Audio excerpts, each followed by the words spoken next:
कमला चौधरी, लीला राय। लीला राय असम के गोलपाड़ा में जन्म हुआ था। लीला राय का असम के गोलपाड़ा में जन्म हुआ था और संविधान सभा में वो पश्चिमी बंगाल से चुनी गई थी। ये जानकारी नई पीढ़ी को होनी चाहिए या नहीं होनी चाहिए, बताओ? तो ताली बजाइए भाई जोरदार लीला राय के लिए।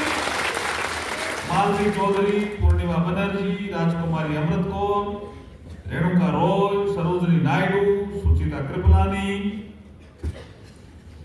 एनी मास्करेनी और विजय लक्ष्मी पंडित, ये 15 महिलाएं भी संविधान सभा में सदस्य थी। इनका भी महत्वपूर्ण रोल था, इसलिए मातृशक्ति के लिए भी जोरदार ताली 15 सदस्यों के लिए।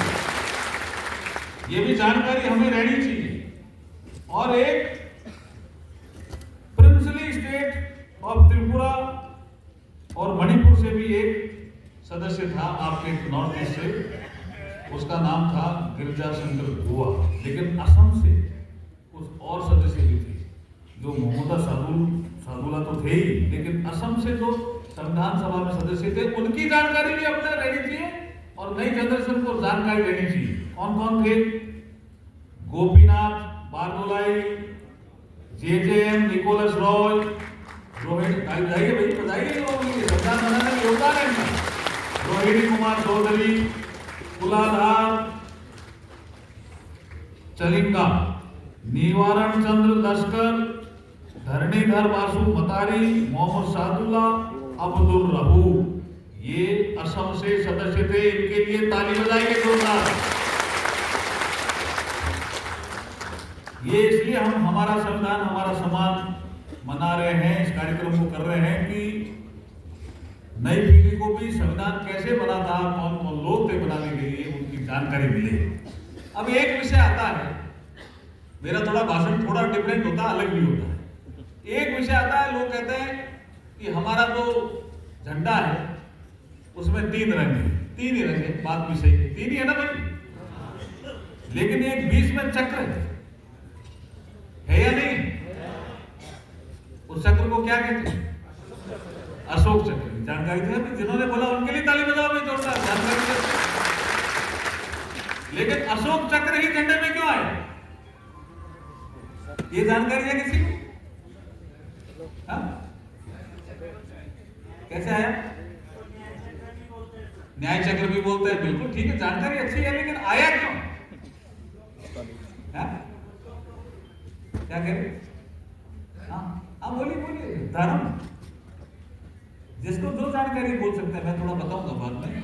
इसमें कॉन्स्टिट्यूशन में असेंबली में डिबेट भी हुई थी। क्या बात है कि ये हमारा राष्ट्रीय ध्वज होना चाहिए। अभी हमारे चीफ जस्टिस गुवाहाटी कह रहे थे कि राष्ट्रीय झंडे के बिना तो देश भी अधूरा। संविधान में भी राष्ट्रीय झंडे की चर्चा हुई थी, राष्ट्रगान का भी जिक्र कर रहे थे हमारे न्यायमूर्ति विजय बिश्नोई जी। तो ये झंडा हमारा कैसा हो, उसके लिए कमेटी बनी। ध्वज हमारा कैसा, इस पे चर्चा हो कई जगह। जब लास्ट में चर्चा हो रही थी तो इसके इस 3 रंगों के बीच में चरखा डाल रहे थे, क्यों अधिकतर लोग कांग्रेस से जुड़े हुए थे, तो चरखे को डाल ही दिया था और झंडा लेके गए संविधान समिति के सामने। साहब, ये हमारा राष्ट्रीय ध्वज है, इसको अपने स्वीकार करना ही है, क्योंकि हम 1930 से इसको करीब करीब मनाते रहे हैं। हमें अंग्रेज इसको फहराने नहीं देते थे। हमारे स्वतंत्रता संग्राम का ये महत्वपूर्ण विषय भी था। लेकिन जैसे ही ये पहुंचा, उस ध्वज निर्माण समिति बोल दीजिए या ध्वज को जिन्होंने रूप दिया था, उसकी कमेटी थी 7 लोगों की, वो भी 7 लोगों की, उसमें भी doctor B R Ambedkar member थे। तो बाबा साहब ने कहा कि आप ये चरखा बीच में दे रहे हो, इसका क्या कारण है? चरखा क्यों? कुछ और भी दिया जा सकता है। उन्होंने कहा चरखा ये चलता रहता है। तो हमारा एक मंत्र है भारतीय संस्कृति का, चरे बीती चरे बीती। वहां के कुछ लोगों ने बोला जो संविधान सभा में, उसके मेंबर थे ध्वज निर्माण समिति की। तो चेरे बेटी का मतलब चलते रहना। तो चरखा चलता रहता है और चरखा काफी लोग सूत काटते भी हैं, महिलाएं भी इसमें काफी जुड़ी रहती है, इसलिए हमने चरखा इसको लिया। बाबा साहब ने कहा ठीक है, आप जैसा सोचो, आप, मैं ये नहीं कहता, अपना रंग तो तय किए हुई है, लेकिन अगर आप चलते रहने के लिए कोई चीज लेना चाहते हो तो चरखे के अलावा एक चीज और है बेस्ट मेरे पास। उन्होंने कहा वो क्या है? उन्होंने कहा अशोक चक्र है, और अशोक चक्र में 24 तिलियां होती, और ये 24 तिलियां 24 घंटे ही हम काम करेंगे, इसका इंडिकेशन भी देगी। तो 24/7 बाबा साहब वो खड़े हुए उसमें समिति में, और उन्होंने कहा मैं चरखे के खिलाफ नहीं हूं, लेकिन अगर आपने राष्ट्रीय ध्वज में खाली चरखा रख दिया तो लोग कहेंगे ये कांग्रेस का झंडा होगा। हमें राष्ट्रीय झंडा लेना है, अभी नेशनल फ्लैग लेना है। तो हमारा जो अशोक चक्र है वो राष्ट्रीयता का प्रतीक भी है, और आप चलते रहना ही चाहते हो तो उसमें 24 तिलियां हैं, और वो 24 तिलियां होने से we will work for 24 hours, ये भी हमें वो ज्ञान देगा। और उसके अलावा उस तिल्ली में, हर तिल्ली में एक गुण है। तो उन्होंने पूछा क्या गुण है?